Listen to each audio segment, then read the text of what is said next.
This is Hannibal from thehannibaltv.com. WWE Hall of Famer Ric Flair appeared on Raw this past Monday and helped it get a 3% viewership increase from last week's episode. They scored a 0.75 average rating in the 18 to 49 demographic, which was up from last week's 0.74 rating, and they had 2,341,000 viewers, which was down from the same week last year. They had over 200,000 more viewers last year and many more 100,000 viewers the previous year in 2017. So it is up, but the continued yearly decline in viewership is showing. According to the Wrestling Observer Radio, Ric Flair did not do a scripted promo. He was allowed to do it off the cuff. And apparently, I didn't see it, but he was just doing like basically a heel promo, and he was cheered, which of course, everyone loves Ric Flair at this point of the game. Of course he's going to be cheered. I would even cheer him over Hogan any day.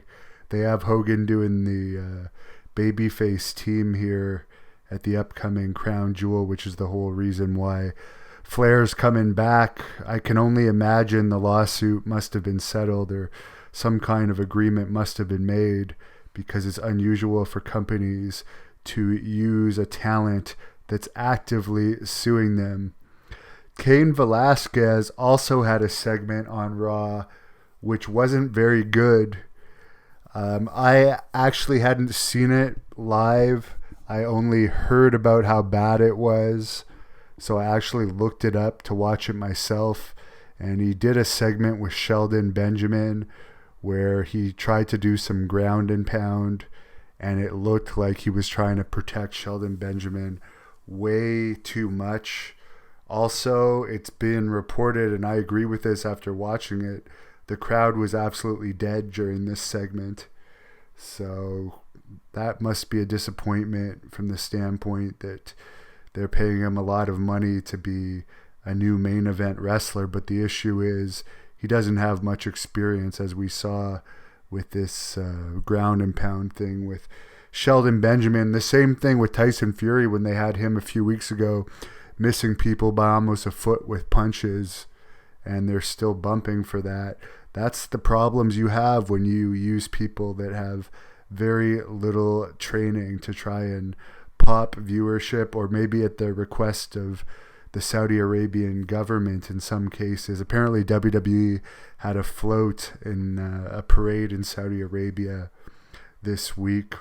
So it's a really weird situation with them and that controversial area of the world. According to the Wrestling Observer, they did this whole angle where Seth Rollins burnt down the Firefly Funhouse. I didn't actually see it, so maybe he didn't burn it down, maybe he just destroyed it, but apparently it's already going to be back.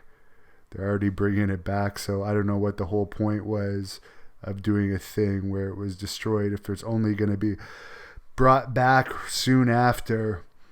The Smackdown audience right now is not much larger on Fox than it had been previously on the other channel, and I guess it was 5% down last week from the previous year on the other channel. So it's not doing great ratings on Fox at this point, but they've dedicated themselves to it and don't expect there to be a move of the show from Fox anytime soon.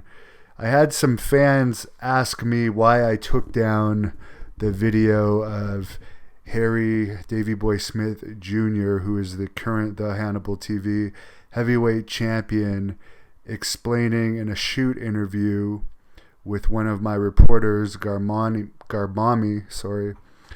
that why he isn't with AEW, which is basically because he's under MLW contract, and for MLW talent to be able to wrestle in AEW, like I guess MJF and Tony Schiavone doesn't wrestle, but he appears for AEW. There has to be special deals worked out with Court Bauer, the CEO of the company in AEW.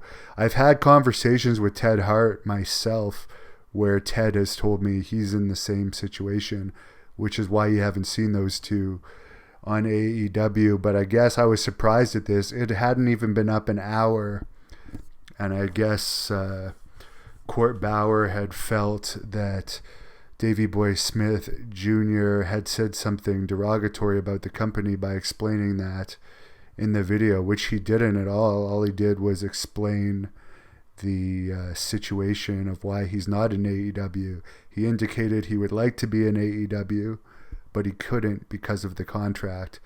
So if that came off as a negative thing to MLW, to Court Bauer, in my opinion, there was no intention of my posting it or when Davey Boy Smith Jr. said it to be negative in any way towards MLW. So I think that was just some confusion there. I do have some other Davey Boy Smith Jr. clips I'm going to post soon, including his discussion with Garmami about training with Josh Barnett.